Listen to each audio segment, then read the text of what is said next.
E para facilitar a interlocução entre o poder público e o produtor rural, o governo de Mato Grosso, maior estado produtor de carne e grãos do Brasil, acaba de publicar um novo decreto para regularizar as infrações ambientais nas fazendas matogrossenses.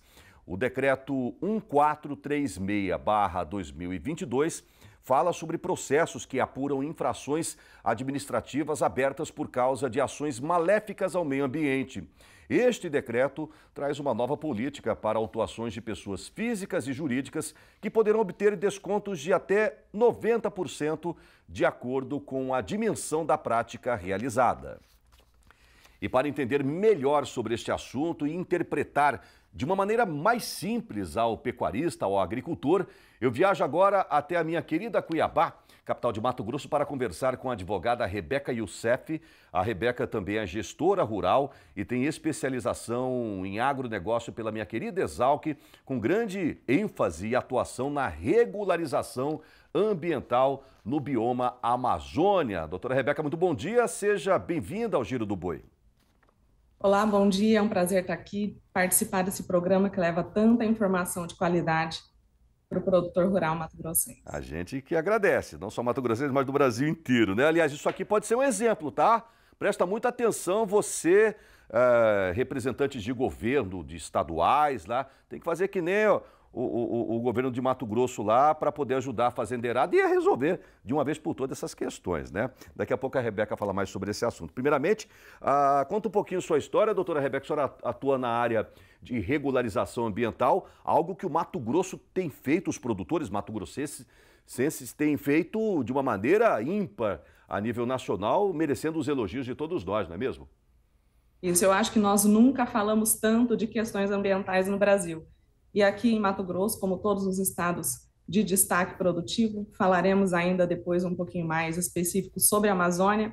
Eu acho que a hora de realmente debater esse assunto a sério chegou. Se eu puder aqui dizer a minha trajetória no agro, eu acredito que a minha trajetória ela seja similar à maioria de muitos profissionais que prestam serviço no setor. Venho de família produtora e o fato de lidar com as nossas próprias questões agrárias e ambientais foi o que me permitiu desenvolver um trabalho que é focado nas particularidades do setor. E eu aproveito aqui para mandar um abraço para a minha cidade de origem, Juara, capital do gado, que desponta aí entre os 10 maiores rebanhos bovinos do país. Um abraço para a minha cidade. Um abraço para Juara, Juína, Castanheira, pessoal do Vale dos Arinos, conheço bem aquela região lá, viu? Formada onde, doutora, aí mesmo em Cuiabá? Sim, aqui pela Universidade Federal de Mato Grosso. Grande universidade, um abraço a todos da área de Direito lá, da UFMT. Mas vamos lá, vamos falar das oportunidades de conciliação, né, entre poder público, órgãos ambientais, com os produtores rurais. Existem mais de 200 mil pecuaristas e agricultores no meu querido estado de Mato Grosso, pessoal. Um quarto são produtores de carne. E muitos deles podem estar enfrentando nesse exato momento restrições e que isso pode ser resolvido com esse decreto estadual. Explica pra gente o que aconteceu e quais as oportunidades para essa fazendeirada toda, doutora Rebeca. Bom, vamos lá. A conciliação ambiental, ela já é uma realidade desde o final de 2019 nos órgãos de atuação federal, né? O IBAMA e o ICMBio, que é o Instituto Chico Mendes. Na esfera da administração pública federal em matéria ambiental, a gente já viu isso ser implantado. O que vem acontecendo agora é que os estados, nas suas legislações próprias, elas vêm se inspirando nessa iniciativa do IBAMA e do Instituto Chico Mendes e trazendo a conciliação para os seus processos estaduais. Foi isso que o governo de Mato Grosso fez. Com este decreto de número 1436 de 2022, ou seja, deste ano, nós vimos nascer duas grandes oportunidades para o nosso estado. Em primeiro lugar, a implantação da conciliação ambiental como uma oportunidade e também a possibilidade de conversão de multas em prestação de serviço. Então, nós temos financeiramente uma oportunidade muito boa para os produtores rurais que tenham passivos ambientais na SEMA. Temos duas faixas de desconto bem interessantes. A primeira delas, que vai de 40%, 50% a 60% de desconto, temos essa possibilidade para todas as infrações e os crimes em geral, de maneira geral. E nós temos uma segunda faixa ainda mais vantajosa, que ela é para aquelas infrações que não são consideradas crimes ou que são puníveis com pena de até 2 anos. Para essas infrações, nós temos a faixa de desconto que vai de 70% a até 90%. Mas para ter acesso a essa oportunidade, nós fazemos alguns avisos para os pecuaristas. Em primeiro lugar, o produtor precisa saber que esse desconto não é automático. Você precisa apresentar um requerimento no processo administrativo, apresentar também quais medidas de correção você fará na sua propriedade e aguardar uma análise. Em segundo lugar, é importante destacar que o simples fato de pagar a multa, mesmo com desconto e mesmo na conciliação, isso não substitui as obrigações que são típicas de regeneração. Ou seja, se eu fiz alguma coisa que não condiz com a lei ambiental na minha fazenda, eu tenho que pagar com todo esse desconto, mas eu também tenho que recuperar aquela área, né? Isso, é uma confusão muito clássica no agronegócio em questão ambiental, que é imaginar que o pagamento financeiro, resolve tudo. Daquela sanção administrativa, ela resolve tudo, sendo que, na verdade, não é assim, é uma conjunção de fatores. Você tem a oportunidade financeira vantajosa de quitar o teu débito, mas você também tem a obrigação de regenerar aquilo que foi constatado como dano. Então, é um conjunto de coisas. E, em terceiro lugar, é importante saber que esses descontos eles são aplicados de acordo com a fase processual que aquele processo administrativo se encontra. Então, a gente vai avaliar se já teve defesa apresentada, se já teve recurso, se já teve alguma decisão do órgão reconhecendo um ou outro direito do produtor. Tudo isso entra na análise até para entender se para aquele produtor rural específico, se a conciliação ela é de fato vantajosa. Então, não é simplesmente comparecer na SEMA ou fazer um requerimento genérico dizendo quero ter acesso ao desconto. Você precisa analisar na tua propriedade se aquilo realmente faz sentido. Nós temos até alguns pontos de atenção, que é uma das maiores preocupações, que é o fato da conciliação ambiental poder render um status de confissão sobre crimes ambientais. Então, tudo isso precisa entrar numa equação muito bem feita para avaliar em que momento e em que condições fazer adesão a esta conciliação. Mas é uma oportunidade vantajosa do ponto de vista financeiro, muito significativa, e nós acreditamos que isso possa colocar de volta na regularidade ambiental muitas propriedades rurais. Tem muita gente com pendência ambiental aí no Mato Grosso, doutora Rebeca? Sim, se a gente for olhar só para os dados de fiscalização ambiental do nosso estado nos últimos anos, a gente pode observar aí um aumento de mais de 550% no número de autuações. O ano de 2021, inclusive, vou citar 2021 porque não finalizamos o ano corrente. Tá. A aplicação de multas ambientais no nosso estado alcançou mais de 2 bilhões de reais. Então, as fiscalizações estão acontecendo, elas são ostensivas e elas têm essa característica muito forte de travar muita coisa importante das propriedades, muitas tratativas comerciais, a regularidade como um todo. É verdade. Uma canetada de um fiscal do meio ambiente não é fácil, não. É doído, hein, pessoal? Não é aquela multinha de trânsito, não, de R$100, R$200, não. A canetada é milionária. A Dita, com toda a razão, né? Se o cara está lá destruindo, está contra a lei, de fato ele tem que ser punido, ué. É uma opinião que a gente tem. Porque ele acaba estragando o restante que está em perfeita harmonia com as leis ambientais, né, com essas coisas de sustentabilidade social, econômica e ambiental principalmente, né, doutora Rebeca? Exatamente. Suja o nome, né, do grupo como um todo, né? Agora vamos lá às punições, tá? O cara que está lá com problema ambiental, coloca aí na tela, por gentileza, 3 pepinos que ele pode estar enfrentando nesse exato momento, começando pelo não acesso ao crédito rural. Complica tudo, doutora Rebeca.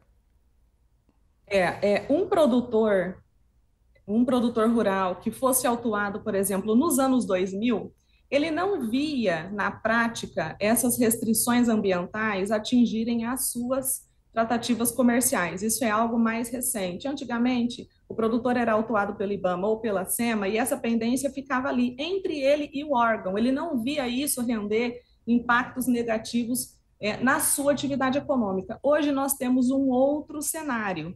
Se a gente for citar assim, riscos potenciais significativos para o agronegócio em virtude de fiscalização ambiental, eu citaria em primeiro lugar a questão do crédito rural.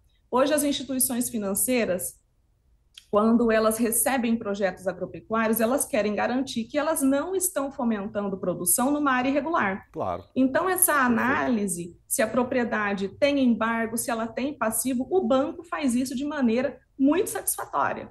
E quando o banco se depara com uma propriedade rural que está embargada, que tem passivo, que tem indício de desmatamento ilegal, a primeira atitude é negar o acesso ao crédito. Então, o impedimento do acesso ao financiamento agropecuário é uma das questões mais gritantes de danos que o produtor rural sofre quando ele tem passivos não resolvidos. Agora, num segundo momento, pois não. A gente sabe que a venda da produção, falamos do fomento da produção, agora estamos falando da venda. A venda da produção também fica comprometida. Os frigoríficos hoje fazem parte de um acordo público firmado junto com o Ministério Público Federal, que tem essa característica de fazer essa análise dos seus fornecedores. Então, o produtor hoje que se cadastra numa planta, ele não vai indicar ali só as suas, ele não vai emitir ali só as suas GTA e apresentar o seu documento particular, seus documentos pessoais. Ele vai apresentar documentos da sua propriedade e os frigoríficos farão essa mesma verificação que os bancos já fazem. E quando o frigorífico identifica que o produtor tem área embargada, tem passivo ambiental por desmatamento ilegal, a primeira comunicação que esse fornecedor recebe é de que ele vai ser afastado desse mercado de vendas. E nós temos também riscos imobiliários que são gritantes, porque hoje você vê muitas negociações imobiliárias que são feitas sem analisar se a área possui passivo. Pense agora na possibilidade do arrendatário, dele firmar um acordo de arrendamento ou de parceria numa área que tem passivo ambiental. Ele está contaminando toda a produção dele. Então, nós temos hoje essa relação do Estado com o autuado, é uma relação que agora importa para os setores comerciais que firmam negociações com aquela propriedade. Ou seja, além do dono da fazenda, o arrendatário precisa tomar muito cuidado, que se ele arrendar uma fazenda com problema ambiental, ele vai ter que responder por aquilo, doutora Rebeca. Exatamente. Muita gente imagina que apenas aquele que foi linkado o CPF numa autuação ambiental é que responde por ela. Na verdade, o embargo, por exemplo, que é uma sanção que fica vinculada à área, ela contamina tudo que for produzido na área. Então, os contratos de arrendamento de parceria entram nesta necessidade de atenção. Isso é muito importante destacar e a gente vê que ainda precisamos caminhar nessa cultura de gestão agroambiental. É verdade. Um abraço para o Vinícius Antônio dos Santos, para o Renato Mariani de Cotegipe, Bahia, Antônio Silva de Guaíra, Paraná. Um abraço para o Zé Flávio de Sorriso, Mato Grosso. Ele está perguntando quais são as principais pendências ambientais na região dele. Eu acho que não deve ter nada por aí não. Eu estive lá umas 3 semanas atrás, doutora Rebeca, naquela região de Sorriso, a Lucas do Rio Verde, Nova Mutum, Sinop. Rapaz, aquele trem tá a coisa mais linda do mundo. Eu saí encantado com essa região toda. Parabéns, pessoal de Sorriso lá. O Alexandre Cabral de Valadares está dizendo que isso é um exemplo, um belo exemplo do governo de Mato Grosso. Paulo Guedelho, o Rodrigo de Colorado do Oeste, Rondônia, e também a Suzana Garcia de Araguaína, Tocantins. E um grande problema aí de Mato Grosso é porque é um continente esse estado, né, doutora Rebeca? Aí vocês têm pelo menos 3 biomas, né? Pantanal, Cerrado e Amazônia. E cada um tem uma regra específica, um aperta mais, o outro aperta menos, enfim. Então, toma muito cuidado aí, precisar de alguma coisa, esses profissionais jurídicos da área ambiental estão à sua disposição, né? Queria que você deixasse as suas considerações finais, doutora Rebeca, por gentileza, se tiver o contato dela, pode colocar aí, siga ela nas redes sociais, lá sempre tem dicas da doutora Rebeca Youssef, para a fazendeirada e, é claro, ela é uma grande parceira do produtor rural, faz serviços para indústrias frigoríficas, para grandes empresas, para pessoas físicas também. Os escritórios verdes também, ela já prestou vários serviços para esses escritórios, que, se eu não me engano, já são 6 escritórios em Mato Grosso, Diamantino, Alta Floresta, Barra, Pedra Preta, Confresa e Pontes de Lacerda, ali no Vale do Guaporé. Isso em Mato Grosso. Só em Mato Grosso. Isso em né? Mato Grosso. A senhora atua no Brasil inteiro? Sim, se você pegar, e é tão importante trazer esse exemplo do escritório verde, porque ele é um trabalho inovador. Eu considero que é um dos trabalhos de regularização ambiental mais inovadores que tem. Se você pegar, né, essas pendências que eu falei agora há pouco e dos riscos que ela traz para o produtor rural, quando o gerente de banco olha para o produtor rural e diz que ele não terá o projeto dele o projeto agropecuário dele aprovado, porque ele tem um passivo ambiental, o produtor sai da agência um tanto quanto perdido e ele vai começar a procurar algum tipo de orientação. O escritório verde, ele foi pensado para evitar esse tipo de situação. O que ele faz? Qualquer produtor hoje, qualquer fornecedor de gado de uma das unidades Friboi, quando ele recebe o aviso de que ele não poderá ser um fornecedor porque ele tem passivo ambiental na propriedade, o frigorífico não abre a porta e manda esse produtor embora. Ele traz esse produtor para dentro de uma unidade de escritório verde, já são a vida dele. 17 unidades no Brasil todo. Ele traz o produtor para dentro do escritório verde e oferece para ele um ambiente onde ele receba assessoria integral, técnica e jurídica para resolver o seu passivo. Então, a gente vê um exemplo comercial muito bacana, que ele é focado não em afastar produtor irregular da mesa de negociações, ele é focado em reinserir produtores para continuar, para retomar a sua regularidade e continuar vendendo. Seria fácil o cara chegar lá para vender, ele está impedido, chegar lá para vender um gado, falar, não, muito obrigado, vai vender para outro. Que já está errado também, né? Porque a maioria dos produtores não tem conhecimento. Traz o cara que está com pendência, fala, não, vamos resolver sua situação, meu amigo. E é gratuito, viu? É gratuito. Aí resolve suas questões ambientais, te ajuda, aí positiva o pecuarista, aí ele retoma os abates aonde ele quiser, no frigorífico que ele quiser. Ele já vai estar liberado, CPF, o CNPJ dele, enfim. É uma grande iniciativa, esses escritórios verdes lá através... E vai lá na plataforma Pecuária Transparente, que tem muita coisa boa também para todos os pecuaristas do Brasil. Doutora Rebeca, obrigado por esse bate-papo. Apareça sempre. Eu que agradeço. A senhora foi muito elogiada aqui aqui nas redes sociais, aqui no WhatsApp do Giro do Boi. Rebeca Youssef, tá bom, pessoal? Procura ela lá no Instagram, no YouTube.